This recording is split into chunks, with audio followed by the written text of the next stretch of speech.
आज के दौर में एक बहुत ही दर्दनाक हकीकत सामने आ रही है।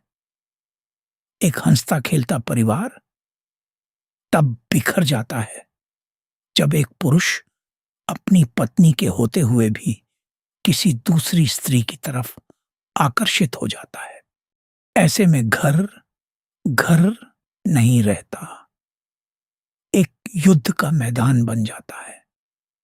रोज रोज के झगड़े, मानसिक तनाव और फिर बात यहां तक पहुंच जाती है कि वह व्यक्ति अपनी पहली पत्नी को ही घर से निकालने की सोचने लगता है। जरा सोचिए, वह बहन, वह पत्नी कहां जाएगी, किसके सहारे जिएगी? समाज के इस कड़वे सच से जूझ रही ऐसी ही पीड़ित बहनों के लिए आज हम लेकर आए हैं एक बेहद प्रभावशाली उपाय जो बिखरते हुए रिश्ते को दोबारा जोड़ सकता है। अगर आप भी इस दर्द से गुजर रही हैं तो निराश मत होइए। इस प्रयोग को कोई भी पीड़ित बहन खुद कर सकती है। इसके लिए आपको बहुत ज्यादा सामग्री की जरूरत नहीं है। बस इन चीजों को ध्यान से नोट कर लें।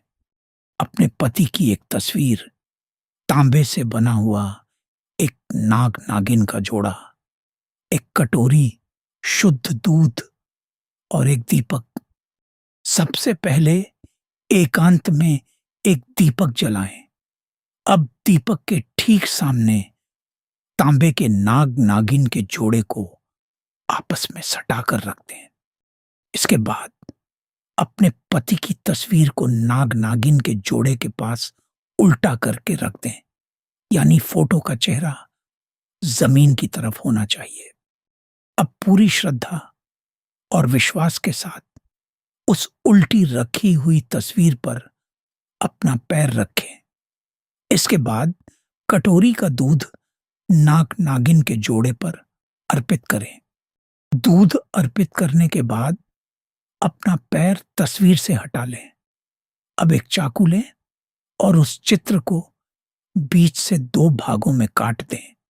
ध्यान दें, काटते समय चित्र का जो हिस्सा आपके हाथ में आ जाए उसे तुरंत दीपक की लौ में जलाकर भस्म कर दें, और जो दूसरा हिस्सा बच जाए उसे अपने पास किसी सुरक्षित जगह पर संभाल कर रख लें। इस क्रिया के बाद तांबे के नाग नागिन के जोड़े को ले जाकर किसी वीरान जगह या सुनसान स्थान पर छोड़ आएं। इस प्रयोग को करने के बाद आपके पति का मन भटकना बंद हो जाएगा। उनके दिल में आपके प्रति नफरत खत्म होगी और वह आपका आदर सम्मान करने लगेंगे। बहनों, कई बार घर टूटने की वजह सिर्फ पति नहीं बल्कि सास की प्रताड़ना भी होती है। अगर आपकी सास आपको बिना वजह परेशान करती है तो उसके लिए भी एक सरल उपाय है। अपनी सास का नाम मन में लेते हुए एक पीपल के पेड़ में 9 कीलें गाड़ दें। ऐसा करने से उनका बेवजह बोलना और आपको तड़पाना बंद हो जाएगा। आज के समय में ढोंगी और लालची तांत्रिकों की कमी नहीं है। कई बहनें इस चक्कर में अपना सब कुछ गंवा बैठती हैं। इसलिए यह प्रयोग आप खुद करें। अगर किसी तांत्रिक की मदद ले भी रही है तो सुनिश्चित करें कि वह ईमानदार हो। अगर पहली बार में पूरी सफलता न मिले तो घबराएं नहीं, इसे दोबारा पूरी श्रद्धा से दोहराएं।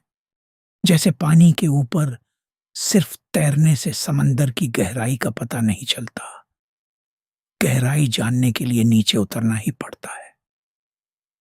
ठीक वैसे ही तंत्र और अध्यात्म की शक्ति को बिना आजमाए नहीं समझा जा सकता।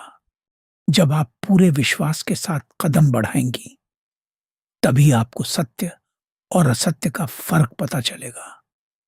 अपने परिवार को बचाइए, अपने हक के लिए जागिए। अगर आपको यह जानकारी मददगार लगी हो तो वीडियो को लाइक करें, चैनल को सब्सक्राइब करें और अपनी परेशान बहन बेटियों के साथ इसे शेयर जरूर करें। धन्यवाद।